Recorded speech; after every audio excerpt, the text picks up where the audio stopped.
One of my gifts, I guess, was that if someone hadn't been on a missions trip, my goal was to get them on a missions trip.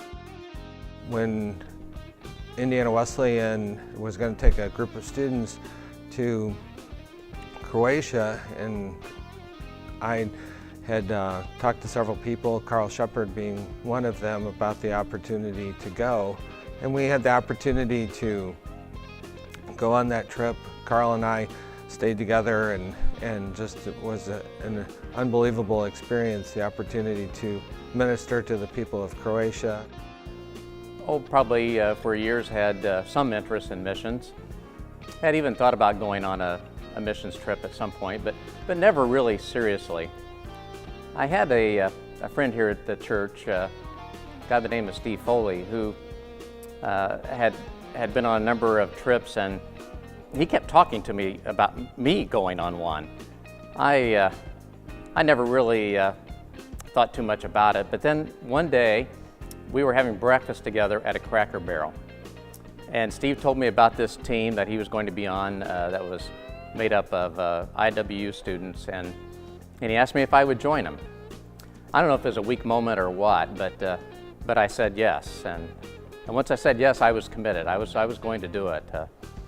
I went on that trip, and it changed my life.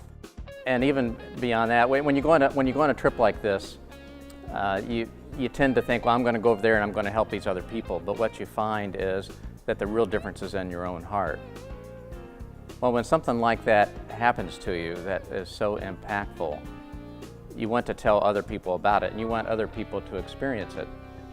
So I knew Kent Denius here at the church, and a solid guy, great heart for the Lord. And so I started talking to him about doing a trip like this. He might say I badgered him. Now, I would say I was nice, but persistent. So I first went on a short-term mission trip in 2009. Carl Shepard encouraged me to be a part of that trip. When reflecting on the trip, initially I didn't really know where I was going to fit in on the team. And after going, I recognized that it's not so much what you do while you're on one of these trips, it's how you do it. So when I returned from Croatia, I couldn't help but tell others about my experience.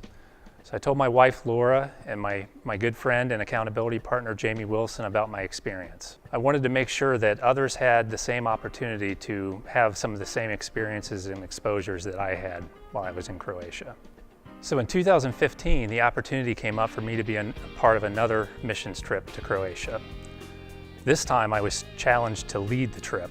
I was originally approached by Carl Shepard about potentially going on a missions trip to China. That was going to be a medical missions trip.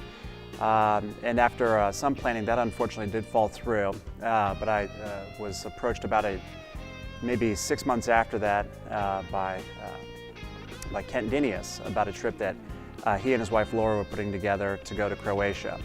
And he asked if my wife Lindsay and I wanted to go.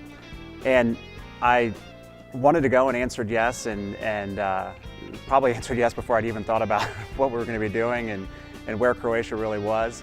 But I just had a sense that it would be a really neat, impactful experience. I would say that the experience, whatever I thought a missions trip was going to be like, and I had all kinds of fleeting ideas, but I hadn't even been a Christian for very long. I'd certainly never been on a missions trip. I'd never met a missionary before, so I had all these notions and ideas of it. And interestingly, most of them were wrong, and they were almost all replaced by really a more profound and a deep and a better understanding of what missionaries in this day and age are doing in countries throughout the world, and what sort of somebody like me would experience going on a short-term missions trip like this. Again, for me, as a new believer going on a trip like that, it really was one of those defining moments that really has helped me grow in my faith, helped me see what Jesus acting and living in somebody's life really looks like. I've always described it as newfound faith, of like these moments of glimpsing of what God's really like, and then in other times where you don't see that. Well, this was a week basically immersed in seeing what a life lived for Jesus looks like and what it does to the people that are living like that.